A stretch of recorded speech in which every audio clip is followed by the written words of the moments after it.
নমস্কার বন্ধুরা, বৃষ্টি দিনের সন্ধ্যায় আপনারা নিশ্চয়ই সবাই ভালো আছেন।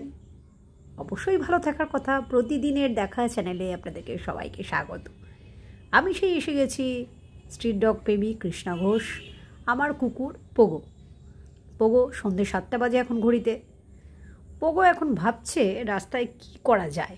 ও ঠিক আমাদের বাড়ির বাউন্ডারির ভিতরেই রয়েছে, মানে বাউন্ডারিটা পার করলেই রাস্তা, মানে ঠিক ওই জায়গায় দাঁড়ায়। সারাক্ষণ ওর পা চলে, এখনও ঘুরছে, কি করবে। হ্যাঁ,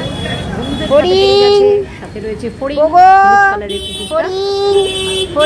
পটল হচ্ছে ওর নাম পটল।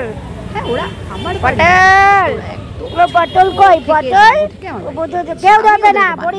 আমি ডাকলে আর আমি আমার হাতে গুগলু গুগলু এক হাতে মোবাইল, গুগলু আমি ওদেরকে ফড়িং ফড়িং জামা কাপড় পটল আমার তাতে কোনো আসে যায় না।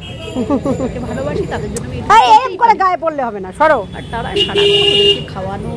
ওই দেখ কোথায় গেল রে, এই পটল কাজের মধ্যে পড়ে। এই যে রয়েছে পটল, সামান্য একে ভাববেন না। সারা রাত আবার চলে এসছে পোগো। আর এই যে ছোটো বাচ্চাটা জন্মেছে, ও কিন্তু মোটামুটি অসুস্থ, ওর নাম হচ্ছে পুটু। আমি এদেরকে নিয়েছি। পোগো আবার রাস্তায় বেরিয়ে গেল। রাস্তায় পোগোর মানে এতটাই চঞ্চল যে পোগোর কোনো ইয়ে নেই। আর এই যে পুটু, এ হচ্ছে মানুষের সংস্পর্শে আসে। দেখুন, একটা ছোট বাচ্চা দেখলেই মায়া লাগবে। আপনারা যারা কুকুরকে ভালোবাসেন না, তারা আমার ভিডিও দেখতে দেখতে অবশ্যই কুকুরদেরকে ভালোবাসে ফেলবেন। আমি জানি, একটু আদর করে দেখুন না ওদেরকে।